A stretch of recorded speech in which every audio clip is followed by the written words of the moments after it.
hordoftoota hora miidiyaa sagantaa dubbii dirree dinagdee akkam jirtu akkam turtanii jiruuf jireenyi keessan alliif manni maalirra jira nagaa keessanii warri biyya keessan warri biyya alaa warri hojjetaa mootummaa warri hojii keessan irratti bobbaatanii jirtan akkam jirtu isin jechuun barbaada akkuma kanaan dura nagaan koo bakka jirtan hundumaatti isin haa qaqqabu fedhiin koo fawwiin koo yeroo hundumaa biizinesiin keessan maddeen galiin keessan dabalanii jireenya keessan dinagdee wayyaa'ee Oromoon hundumtuu harka wal qabatee mataa dinagdee irra ba'ee arguu isaati fedhiin koo har'a immoo akkuma kaleessa dheengaddaa mata duree baay'ee waayitawaadhaaf barbaachisaa ta'e tokko isinii qabadhee dhiyaadheetiin jira akkana hordoftan afeerraa koote dhimmi kun dhimma wayyaa'insa jireenya dinagdee keenya wajjin kan wal ilaallatu keessumatti immoo namoota baay'eedhaaf qormaata jabaa akka ta'e irraa fooyya'uudhaaf illee rakkisaa akka ta'e dubbii ijoo ilaallatu sababa ta'ee fi xiyyeeffannoon akkana dhaggeeffattan viidiyoo kana immoo hiriyoota keessaniif firoota keessaniif akkasiin sheerii gootan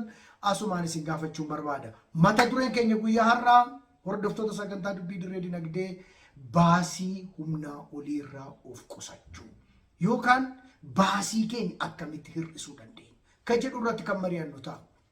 Namoonni baay'een galii baay'een qabaa miindaan koo gaariidha iddoo lama sadiin hojjedha yeroo garaagaraatti hojjedheen argadha garuu lafa maallaqi koo dhaquun beeku yerootti qabeenyaan koo ba'uun beeku miindaa guddaa nyaadha jireenyi koo hin wayyoofne mana hin ijaarranne daldalatti hin galle investmentii garaagaraa irratti hin bobbaan jettanii kan of gaafattan jirtu yeroo kam caalaa viidiyoon kun isiniin irra caalaa isin barbaachisa sababa ta'ee fi xiyyeeffannoon duukaa akka buutanan isin gaafadha.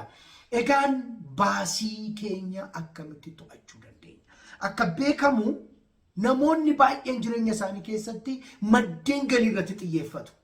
Karaa itti galii argatan irratti xiyyeeffatu. Akkaataa itti miindaa isaanii fooyyeffatan irratti xiyyeeffatu. Akkaataa itti jiruu jijjiiranii madda galii dabalatanii mallaqa gaariif mallaqa guddaa argan irratti xiyyeeffatu. Isa kanaaf ifaachuu halkanii guyyaa hojjetu. Haa ta'uutii garuu yeroo isaan baasii isaanii irratti xiyyeeffatan garuu yeroo itti mul'annetu jira. Hanga galii isaanii xiyyeeffatan baasii isaanii irratti xiyyeeffatan.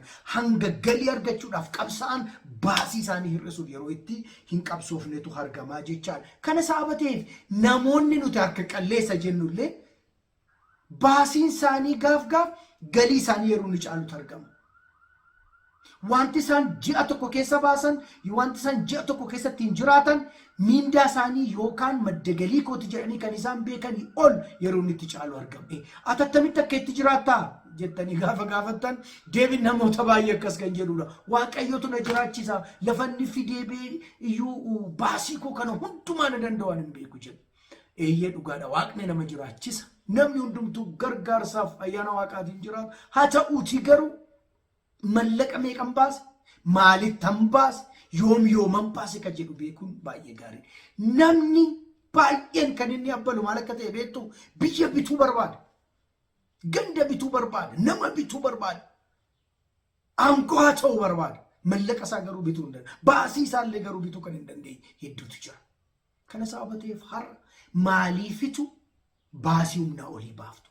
Galii ho'iin argattu, miindaa gaarii qabdu, maddeen galii lama sadii qabdu jireenyi keessan maaliif wayyaa'uu dide?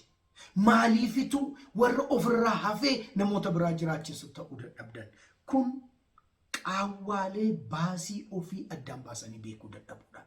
Qaawwaalee baasii ofii lakkaa'anii beekuu dadhabuu irraa ka'e. Namoota baay'eetu waan nama dhibu digirii jalqabaa fudhatee baa digirii lammaffaa qaba dinagdee kabarat akka herreega qabiyyee herreegaa kabarate yookaan akkaawuntiin kajinu kabarate bulchiinsa kabarate biizinesii waa hedduu kabaratetu jira. Galteessanii miindaan kee ji'a darbee maal irratti bahe hammam miinatti miyoo jettan garuu hin beeku. Qabiyyee herreega mataa keenyaatu hin beekin kan namaa gorsinaa nama gargaaraa namoota barsiifnee namoota wayyeessuu barbaadu. Kanaaf galii ofiif baasii ofii akkaataa inni itti madaalawaa ta'e beekuun keessumatti baasii ofii hordofanii lakkaa'anii beekuu danda'uun wayyaa'insa jireenya ofiitiif baay'ee murteessaadha. Viidiyoolee darban keessatti waa'ee qusannoo haasofneetu turre kutaa sadiin akkuma waa'ee qusannoo haasofne waa'ee galii baasii keenyaas beekuun immoo daran barbaachisaa akka ta'e. Namni baasii ofii hin to'anne hangamillee galii yoo argate dinagdee isaa abdiin qaba. miliyoona sargad kuma kudhanii sargad baasii kee to'achuu dandeessu taanaan egereen dinagdee keetii abdii qabu. Namoonni egeree dinagdee isaanii wayyeeffatan, namoonni xiqqoodha ka'anii guddaa ga'an, namoonni nama hojjechuu irraa ba'anii hojjisiifachuutti ce'an irra jireessi isaanii warra hojii kooti jedhee baasii isaanii irratti hojii barbaachisaa ta'e hojjetanii akkaataatti baasii isaanii to'atan, akkaataatti baasii isaanii lakka'an warra beekuu danda'anii. Kanaaf galiin maatariin kun hammamiyyuu qaban, hammamiyyuu argadhu, hammam akka baaf, attamitti akka baaf, yoom akka baaf, eenyuuf akka baaf adda baafteen beektu taanaan jireenyi kee wayyaa'u. Rakkoon uummata Oromoodhaa isa kanaadha. Ummata sabbaa Oromiyaa jiru, salixa Oromiyaa, sakaaba Oromiyaa jiru, sakibba Oromiyaa jiru sakaati ilaalaa. Irra jireessi ummata keenya maaliif akka qabeenya isaa dhangalaasaa midhaan waggaa guutuu oomishan, galii waggaa guutuu argate, qabeenya horate kan attamitti akka baasu, maaliif akka baasu, yoom akka baasu hordofee hin beeku. Sababa ta'eef akka namoota warra bakkeen biraatii dhufanii nu biratti duroomanii jireenyi keenya wayyaa'uu dadhabeeti jira. Mee hordoftoota hora miidiyaa sagantaa dubbii dirree dinagdee gaaffii muraasan isin gaafadha. Gaaffii tokkoffaa isin gaafadha. Galiin kee ji'a darbee baasii maal fa'aa irratti ba'e? 1, 2, 3 jedhiitii herrega isaa hojjedhuuti galii kee wajjin wal madaaltee natti himuu dandeessu? Natti himuu dandeessa? Warri barsiisotaa, warri hojjetaa mana baankii, warri hojjetaa miti mootummaa, warri hojjetaa mootummaa, warri qote bulaa, warri industirii hojii garaagaraa irratti warra bobba'atan galiin ji'a darbe argadhe 1, 2, 3 kana irratti ba'e jennee baalaansii isaa herrega isaa hojjechuu ni dandeessu? Tokko. Gaaffii koo lammaffaan galii keessan keessaa baasii isa guddaa yeroo hundumaa inni fudhatu isa kamiidha? Kiraayii manaatii, geejjibaa, nyaataa, mana barnootaa ijoolleetii, bashannanaa, gargaarsa nama gargaaru maaliidha? The lion share galii keenya yeroo hundumaa kan duraa fudhatu. Gaaffii sadaffaa baasiiwwan baaftan keessaa isa kam faatu hambisuu hin danda'ama ture? Yookaan immoo baasiiwwan ji'a darban ba'an keessaa isa kam hanqisuun xiqqeessuun hin danda'ama ture? Isa kamiidha? Isa nyaata irratti baafne, isa uffata irratti baafne, isa geejjiba irratti baafne, isa bashannana irratti baafne, isa gargaarsa irratti baafne, isa kamtu hir'ifamuuf hanga tokko gadi xiqqeessuun isa kamtu danda'ama ture? Gaaffii arfaffaan isinii qaba. Baasii ba'e kana keessa hagas mara faayidaa kan hin qabne dhiisuun kan danda'amu isa kam ture? Baasiiwwan baafne kana keessa kana dhiisuun hinuma danda'ama ture. Essential expenditure hin turre kan isin jettan ni jira. Akkaataa kanatti baasii keenya adda baafnee hin beeknu taanaan, akkaataa kanatti baasiiwwan keenya hordofnee hin to'annu taanaan, komaandii nuti baasii keenya irratti qabu, mallaqa keenya irratti qabu, hariiroon anaaf mallaqa koo gidduu jiru, hariiroon anaaf galii koo gidduu jiru fayya qabeessa miti jechaadha. Jireenyatti kan wayyaa insatti dinagdeetti gara biizinasiitti gara madda galii gara caaluutti kan na ceesisu miti jechaadha. Hordoftoota hora miidiyaa sagantaa dubbii dirree dinagdee mallaqa baay'ee argattu, galii baay'ee argattu. Maalirratti akka baasaa ooltan garuu ni beektu. Isa kana hordofuun baay'ee barbaachisaadha akka jedhu haasawaatii jirra. Amma sagantaan keenya itti fufaa, turtiin keessan anaa wajjin haa ta'u. Egaan qorannoon garaagaraa sadarkaa idil addunyaaf sadarkaa biyya keenyaatti kan geggeeffame namoonni kan isaan sababa baasii humnaa olii baasaniif maaliif? Maaliifitu hanga barbaadanii ol baasu, hanga yaadanii ol baasu, hanga hin malle ol maaliif baasu kan jedhu tuqaa 7 isinitti hima. Tokkoffaan hamala baasii ofii hordofuu dhabuudha. Lack of tracking your spending habits. Amaluma baasii ofii hordofuu, galmeessuu, madaaluu, lakkaa'uu, beekuu dhabuu keenya irraa kan kaane, dhabuu isaan irraa kan kaanedha jedha. Lammaffaan kaardii liqii fayyadamu namoonni baay'een, keessumatti warreen biyya qarooman keessa jiran keessatti kaardii liqii yookaan kireedit kaardii isa jedhanii. Mallaqa mana baankiitiin illee yoo dhabdan kaardicha qabdu taanaan miindaa keessa ji'a dhufuurraa gala saabatee fi akka wanta mallaqa mana baankiitti qabdaniitti baaftu. Kabiraawo yeroo kaardiidhaan baasiin ba'u mallaqi kiisii namaa keessaa ba'aa hin jiru sababa ta'eef waan baasii guddaa baasaa jiran namatti hin fakkaata. Namoonni baay'een miindaa guddaa nyaatanii kaardiidhaan gaafa bitan waan barbaachisus waan hin barbaachifnes waan karoorfames waan hin karoorfamnes waan itti miidhages waan ta'us hin taanes yeroo isaan bitan argama. Aadaan kaardiitti fayyadamuu jira taanaan baasii ofii hordofuun baay'ee rakkisaa akka ta'eera. Sadaffaan bittaa karooraan alaa unplanned or undisciplined. Namni tokko of disciplinii gochuu danda'u gaafa giddugala gabaa takka dhaqu kan supermarketii tokko gaafa dhaqu of to'achuu hin danda'u. Waan ittiin karoorsinis ijumatti waan dhufe hundumaa yeroo inni itti bitu akka hin arginu. Karooraan ala bituun cal jedhee katamaa deemu. Waddeessaa irra darba. Agamsa keessa darbata. Kopheetti miidhagu. Huccuutti miidhagu yoo arge karaa marraatti goree bita. Yoo sa'aatii harkatti kaa'atan uffata miidhagaa yoo ta'e meeshaa mana keessaa ta'e utuu hin karoorsin utuu hin yaadin utuu hin beekin bita. Warra akka kanaa baasii isaanii hordofuu hin danda'anii disipiliinii of gochuu hin danda'an taanaan karooraan bittaa karooraan baasii gochuu hin danda'an taanaan qisaasamaaf saaxilamu ka jedhudha. Arfaffaan ayyaanaaf qophiilee aadaa garaagaraati. Yeroo ayyaanni dhufu waan nuti hin bitamne hin jiru mana takka keessatti. Waan nama gaddisiisuun isinitti hima. Gaafa ayyaanni waggaa dhufu amma ayyaana tasiichi deemaatii jirra. Qircaan galu, hoolaan bitu, indaaqqoon bitu, dhugaatii mana keessaa farsoon naqu, daadhiin naqu, biiraa manatti bitu, lallaafaa manatti bitu. Wanti isaan hin binne hin jiru. Yeroo ayyaanaa, yeroo qophiilee garaagaraa of to'achuu dadhabnaan, karooraan baasuu dadhabnaan ayyaanni waggaa dhufee dhufu kuni qabeenya nama baay'ee fudhatee badeera. Aadaan ayyaana kabajuu, ayyaana irratti nyaachuu, ayyaana irratti dhuguu, tokko dhuganii nan ga'u jechuu, tokko uffatanii nan ga'u jechuu baay'ee qabeenya nama baay'ee qisaaseera. Namoota baay'ee harka qullaatti hambiseera. Namoota baay'ee abbootii qabeenyaatti ifiin jedhan harka qullaatti isaan hambisee biyya isaan baasee biyya hambaatti galchee akka isaan hojii humnaa hojjetan isaan godheera. Ayyaanaaf qophiilee garaagaraa irratti of to'achuu dadhabuu jira. Shanaffaan baasii yeroo boo'ichaa fi qophiilee garaagaraati.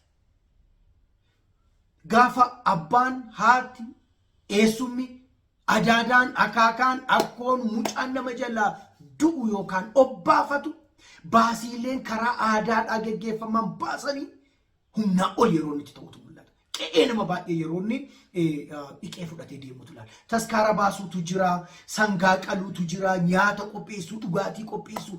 Namni sun nu biraa obbaafateera. Nama sana lammata deebinee arganu. Warra lubbuun jiran immoo daarsuu liqeeffatanii faa yeroo isaan qophiitti godhan. Wareeganii faa deemu. Sangaa akkasii qali. Dhangaa akkasii qopheessi. Gaafa du'a koo gaafa boqonnaa koo yerootti jedhamutu jira. Kun qe'ee uummata keenya qote bula, uummata keenya horsiise bula, uummata keenya daldala xixiqqaadhaa fi maddeen garaagaraa irratti bobba'anii harka qullaatti hambiseeti jira.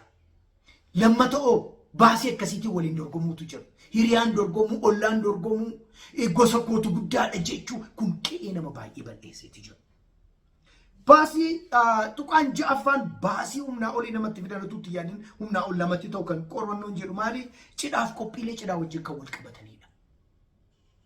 Cidhi biyya kana keessatti immoo bakka waliin dorgomuu ta'eera. Eenyutu limuuziinii, eenyutu marsadiisii meeqaa, eenyutu dhangaa akkamii, eenyutu sangaa meeqa qalee, nyaata akkamii qophaa'ee, kennaa akkamii warri cidhaa kun walii kenne waa hedduutu jira. Baay'een namoota biyya kana qabeenya qabu jettan baankiidhaan liqeeffatanii cidha geggeeffatu. Hiriyaa firaarraa liqeeffatanii cidha geggeeffatu. An eenyuu gadi, an eenyuun yoo ol ta'uu nan danda'a jedhanii cidha geggeeffatu. Kana booda ji'a ja'atuun gahin gaa'illi isaanii ni diigama. Yaaddoo kasaaraa biyyaa baqachuudhaaf saaxilamu. Qophiilee akka cidhaaf akka gammachuu, akka sirna cuuphaadhaa, akkasumas qophiilee dhaloota ofii ayyaaneffachuu wanneen kana wajjin wal fakkaatan irratti baasii ofii to'achuu dadhabuun qophii humnaa olii qopheessuun hiriyaan dorgomuun isumayyuu lafatti dhaqanii qopheessa faatuma dorgommii ta'etti jira. Naannoo gullalleetti qopheessuun naannoo booleetti qopheessuu faatu dorgommii ta'etti jira. Hoteela abbaa kokkabii sadiitti qopheessuun hoteela abbaa kokkabii shaniitti qopheessuuti. Kun qe'ee nama baay'ee fudhatee galii nama baay'ee fudhatee baasii humnaa oliif akka saaxilaman godheetti jira. Torbaffaa irratti bakkee qaaliidha yeroo hundumaa meeshaa bibbitu. Amma meeshaa maal bittee mini dorgommiin eessaa bittee dorgommii ta'ati jira. Maal nyaattee mini eessaa nyaattee, maal dhugdee mini eessatti dhugdee, bashannana akkamii dabarsitee mini eessatti bashannantee. Awurooppaa dhaqanii, Ameerikaa dhaqanii, liqeeffatanii, ijoollee isaanii, firoota isaanii fudhee dhaqanii waan qaban bishaanitti dhaqanii galu. Biyyuma keessatti immoo fudhanne yoo laal bashannana wal fakkaatu iddoo gatii madaalawaatti geggeessuun utuu danda'amu iddoo qaaliitti geggeeffamee hannoo akkasitti akka jedhamu akka dhaadeeffamu duwwaadhaaf kan geggeessanii qe'ee nama baay'ee bishaanitti naqeetti jira. Kanaaf dhiibbaan hiriyaa akka baasii hamaa baasaniif kan ta'u jira. Of to'achuu dadhabuu kan jenne jira amala ofii. Kanaaf wantoonni baasii hamaadhaan nu saaxilan waa hedduutu jira. Warra kana beekanii irratti dammaqanii hojjechuun barbaachisaadha kan jedhudha. Yeroo tokko tokko immoo bittaa hin barbaachifne faatu jira. Bittaa hin barbaachifne maal akka ta'e bittaa hin barbaachifne kun fakkeenyaaf bittaa qarshii xixiqqaan bitamu. Qarshii lamaan qarshii 10 yeroo bin baasii baay'ee akka baasaa oollu hin beeknuti. Yookaan nama tokko wajjin dhannee makiyaatoo dhunna jenna. Makiyaatoo dhannee qarshii 15 no sorry qarshii 50 dhugne qarshii 20 immoo TP laanneeti deema. Buna qarshii 15 dhugne buna isa jabanaa danfifamu jechaadha. Qarshii 10 qarshii 20 immoo dagadhaa TP laannee deema. Waan akkanaa dammoo si tokko guyyaatti nama 3-4 hiriyaa wajjin maastikaa bitanii alanfatanii gatu. Waan tokko fuudhanii harkatti xaragatanii diddarbatanii gatu. Very minor xixiqqaadhaan bitama akka inni garuu qabeenya keenya ji'aan yoo ida'ame galii keenya guddaa akka inni fudhatee deemullee kan hin beekne jira. Lammaffaan midhaan alaa nyaachuu, manaa fudhatanii deemuun, ciree alaa nyaachuu, laaqana alaa nyaachuu, irbaata alaa nyaatanii galuun qe'ee nama baay'ee golgoleesseera. Namoonni baay'een keessumatti gaafa hiriyaa horatan, gaafa jaalallee wayifaa baafatan, ciree alaa nyaachuu, laaqana alaa nyaachuu, irbaata alaa nyaachuu waan qaban hundumaa bashannanaaf nyaata alaatti yeroo isaan baasantu jira. Maatii baay'ee maatii tokko keessa nama 3-4 talabee hojjetan yoo ta'e nyaata fudhatanii deemuurra manaa qopheeffatanii which is in fact more healthy isa fudhatanii deemuurra waan qaban hundumaa yeroo isaan achitti baasan ilaala. Qorannoon addunyaa sadarkaa idil addunyaa Itoophiyaa keessa qofaatu hin taane jechaadha. Akkaataa itti baasii xixiqqaan utuu hin beekamin galii namaa fudhatanii deemanii nyaata alaa nyaachuun akka keessa jirudha kan inni agarsiisu. Kabiraan araada garaagaraaf saaxilamu. Araadaan beekamu. Araada baasii guddaa nama baasisa kan hin jennu. Tamboo bitanii aarsu fakkeenyaaf. Qarshii 10 bitamu. Qarshii 5 bitanii tamboo aarsu. Jimaa qarshii 100-200 bitaniitu qamaa'u. Dhugaatii alkoolii isaa qabu yookaan isaaf itti araadi isaa nama qabe. Kun guyyaa gara guyyaatti gaafa shaakalamu guyyaan wanti nu baafnu xiqqaa ta'uu danda'a. Guyyaa 30 gaafa walitti edaanu garuu persentaa guddaa fudhataa jira. Baasii xixiqqaadha garuu maddeen galii keenyaa yeroo itti hedduu isaa fudhatee deemu agarraa jechuudha. Kabiraan ATM ni kaffalu. Fakkeenyaaf namni ATM baankii Awaash qabu tokko maashinii baankii daldala Itoophiyaatti gaafa dhaqu birrii tokko, birrii lama, birrii 5, birrii 10 turraa jira. Xiqqaa nutti fakkaata. Si'a 100 yookaan si'a 50 ji'atti yoo kaffal mallaqa meeqa akka inni kostii nu godhu ilaala. Service charging isaa, commission isaa meeqa akka matee akka ilaala. Shanaffaan bilbila baasii bilbilaa. Namoonni keenya baay'een baasiin bilbilaa kaardii abbaa 25, abbaa 50, abbaa 100 itti naqaniiti kan isaan bilbilan. Gaafatti naannu xiqqaadha. Qarshii 100 kaardii guunnee ammas deebinee utuu sa'aatii 3-4 booda daganaatti guutuutu argama. Haasaanoo haasofnu irra jireessisa waa kan hin fayyadne. Waa dhimma walii bilbilleef keessattuu hin galin gara sa'aatii 1-2 kolfaaf xabaaf waa'ee nama haasa'u, nama hamachuu, oduu dhageenya walitti daddabarsu, waan jireenya namaan jijjiiru, waan amala namaan jijjiiru, waan hariiroo namaan jijjiiru irratti dabarsina. Xiqqaa nutti fakkaata. Gaafa garuu ji'aan edaanu mallaqa guddaa fudhatee baachuu. Kanaaf maal jechaatiin jira baasiiwwan xixiqqaa garuu immoo kan irra deddeebinee baaf gaafa walitti edaama mallaqa keenya fudhatanii deeman hedduutu jira. Isaan kanas irratti dammaqanii beekuun barbaachisaadha kan jedhu. Egaan hordoftoota hora miidiyaa sagantaa dubbii dirree dinagdee baasii keenya akkamitti hir'isuu dandeenyaadha. Baasii keenya akkaataa itti hir'isuu danda'an 10 daddafeen isinitti maatii na dhaggeeffadha. Inni tokkoffaan jireenya sadarkaa ofiitti jiraachuudha. Akka baluuttan sirbaan morma nama dabsa jedha Oromoon. Nama baasii baay'ee baasu, nama galii guddaa qabu, nama tujaara ta'e, nama lafa qaaliitti jiraatu wajjin hiriyaa taatee jennaan duddan baasa jettee daddaa waan qabdu sirkaa fudhatee deema. Mana baluutti sangaan qalameera, hoolaan qalameera, indaaqqoon qalameera, jireenya akkasii jiraatu nyaati bifi nyaata isaanii 10-20 jettee raafamta yoo ta'e kasaaraa hamaa keessa galta. Jireenya sadarkaa ofii gita ofiitti jiraachuu. Lammaffaan baasii godhamu hundumaaf bajetaaf karoora qopheessuudha. Karooraan ala ji'a kana keessa wanta baasuu malu al akka hin baafnee fi karooraan hojjechuudha. Barreeffamee, lakkaawamee, mallaqa isaa itti shallagamee karoorfamee isa duwwaan jiraachuu danda'a. Addunyaan akka itti jiraata. Biyyi qaroomee akkasitti jiraata. Warri qabeenyaa sadarkaa guddaarra ga'an warra akkasitti jiraatanidha. Sadaffaan baasii ofii yeroo hundumaa hordofuu danda'u. Ji'a ji'aan yookaan torbaniin tokko maalan baase, lama maalan baase, sadii maalan baase jedhu kan aadaa hordofuu qabaachuun baay'ee barbaachisaadha. Akka baafne nuun galu kaardiidhaan si'a 20 kaffallee ni irraanfanna. Kanaaf isa kana dabnee baank steetimentii keenya baalaansii keenya ilaalaa hordofaan deemnu taanaan baasii hamaadhaaf nu saaxila. Shanaffaan maallaqa callaa harkatti qabatanii deemuun. ATM fayyadamuun maallaqa callaa harkatti qabatanii deemuun.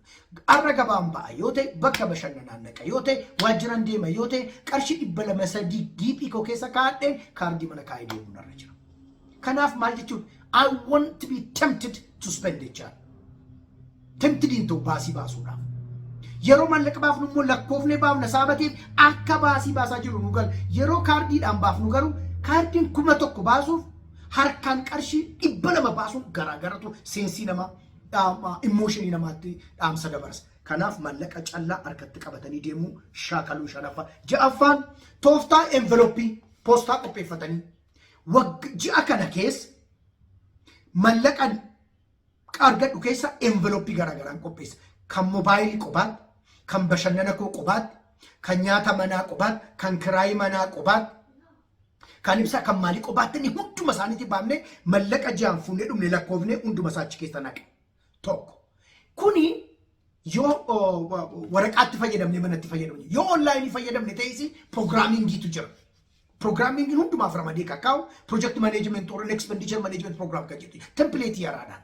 Kana booda gaafa baasii baafnu kan moobaayilii keessaa fuudhu, kan nyaata keessa, kan bashannanaa, kan geejjibaa, kan namaa kenninu, kan qusannoo akka itti goonu. Gaafa enveloppii sana keessaa gartu gosa baasii sanaaf maallaqi dhume achumatti dhaabachuudha. Addunyaa irratti namoota kumaaf kitalatu kanatti fayyadamu. Akka itti of hordofuu kan danda'an hedduudha kan jedhu. Kan biraan guyyaa baasii malee qopheeffachuu fi maatiidhaan dorgomuun har'a qarshii 100 baasii ooleen gala jennee ofii wajjin waadaa galu, hiriyaa keenya wajjin waadaa galu, obboloota keenya wajjin maatii keenya wajjin waadaa galu. Kana sababa ta'eefoo lafa deemna, mana hojii keenya nyaata fudhannee dhanne nyaanna, lafa deemnee galla har'a saantima takka tun hin baasin galee jenneetu namoota akkas godhan wal dorgomnii wal badhaasu. Shaakaluun hin danda'amu. Kana duwwaa miti. Yoo barbaachisaadha ta'e yeroo sagantaan itti tolfame ji'a keessatti guyyaa baasii tun hin baasin oolu jennee lafa kaa'uu dandeenya jecha. Akkaataa kanatti hordofuun ni danda'ama kan jedhu. Torbaffaan murtoo qusannoo hamaa ofitti murteessu. Torbaffaan qusannoo hamaa maal jenna galii koo keessaa harka 50 qusadha jennee of adabnee irra taanaan of daangessinee irra taanaan mallaqicha fuunee mana baankii keenya. Kanaafuu wanti harka jirtu xiqqoo saaba ta'ee fi ishii kana duwwaa jiraachuudhaan. Inni kun maal godha? Ishii hafteen akka nu cinqabnee jiraannu nu godha. Baasii keenya akka xiqqeessinu nu godha. Utuun jaallatin sassannee baasiiwwan garaagaraa akka ofirratti maneejii godhu godha. Namoonni baay'een duraan dursanii mallaqa argatan keessa haqanii ol ka'anii ishii hafte irratti jiraatu. Isaan akka baasiin isaanii gadi daangaa godhatu ka godhantu jira jechaadha. Kabiraan baasiiwwan tokko baasii dabalataa kan nutti fidanii dhufan isaan kan hordofuudha. Fakkeenyaaf gaafa maashinii manatti itti fayyadamnu tokko binnu humna ibsaa akka inni fudhatu, spare partii akka inni dabalataan barbaadu, nama dhufee meeshaa sana suphu akka inni barbaadu,